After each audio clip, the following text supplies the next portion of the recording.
అమ్మకానికి ఆంధ్రప్రదేశ్లో భాగంగా గడిచిన 2 సంవత్సరాల్లో అనేక సంస్థల్ని అమ్మకానికి పెట్టాడు చంద్రబాబు నాయుడు గారు. ఒక పక్క పోర్టులు, ఇంకో పక్క ఫిషింగ్ హార్బర్లు, ఇంకో పక్క ఫిష్ ల్యాండ్ సెంటర్లు, ఇంకో పక్క 99 పైసలకే విశాఖపట్నంలో భూములు, లేదంటే ఫైబర్ నెట్టు, లేదంటే రోడ్లు, లేదంటే ప్రభుత్వానికి సంబంధించినటువంటి విలువైనటువంటి స్థలాలు, అదేవిధంగా టూరిజంకు సంబంధించినటువంటి 22 హోటల్స్ని, భవానీ ద్వీపాన్ని, రిషికొండని, ఇలా అన్నిటినీ అమ్మకానికి ఎలా పెట్టాడో, రిజిస్ట్రేషన్ ఆఫీసులు కూడా పీపీపీ విధానంలో అమ్మకానికి ఎలా పెట్టారో ఈరోజు ప్రైవేటుకు రామాయపట్నం పోర్టు నిర్వహణ ఆర్ఎఫ్పి జారీ చేసిన మారిటైమ్ బోర్డు ప్రకాశం జిల్లాలోని Ramayapatnam port operations maintenance private సంస్థకు అప్పగించాలని ఏపీ మారిటైమ్ బోర్డు నిర్ణయించింది. అసలు రామాయపట్నం పోర్ట్ అనేది ఆల్మోస్ట్ 80 నుంచి 90% అయిపోయింది జగన్మోహన్ రెడ్డి గారు ఉన్నప్పుడే. మరి ఇప్పుడు దీన్ని మీరు ప్రైవేట్కి ఎందుకు ఇస్తున్నారు? 4,929 కోట్ల రూపాయలతో 2022లో జగన్మోహన్ రెడ్డి గారు రామాయపట్నం పోర్టు నిర్మాణానికి శ్రీకారం చుట్టారు. దాంట్లో దాదాపుగా 80 నుంచి 90% పనులు జగన్మోహన్ రెడ్డి గారు ఉన్నప్పుడే జరిగింది.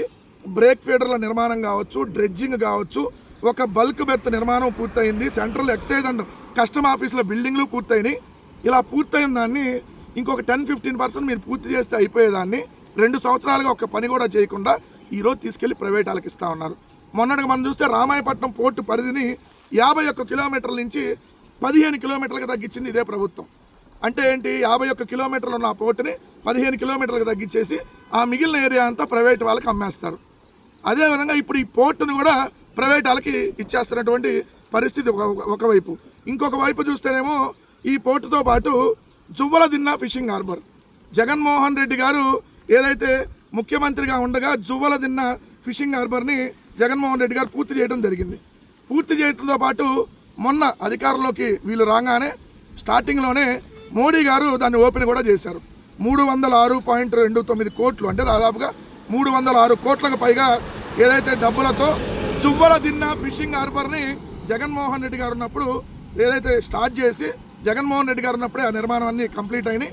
దానిలో అక్కడ ఆ జువ్వలదిన్న ఫిషింగ్ హార్బర్లో ఉన్న ఒక 30 ఎకరాలని ముంబైలోని సాగర్ డిఫెన్స్ కంపెనీకి ఇచ్చారు.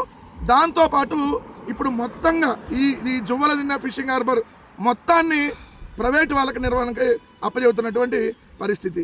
జువ్వలదిన్న ఫిషింగ్ హార్బర్ ప్రైవేట్ పరం, రామాయపట్నం పోర్టు ప్రైవేట్ పరం. ఈ రాష్ట్రంలో ప్రతి ఒక్క రంగాన్ని ప్రైవేట్ పరం చేసేటటువంటి కార్యక్రమానికి శ్రీకారం చుట్టారు. ఎన్నికలకు ముందు వీళ్ళు చెప్పింది ఏంది? సంపద సృష్టిస్తాం. సంపద సృష్టిస్తాం అంటే ఏంటి? ఇవన్నీ ప్రైవేట్ వాళ్ళకి ఇస్తే సంపద వస్తుందా?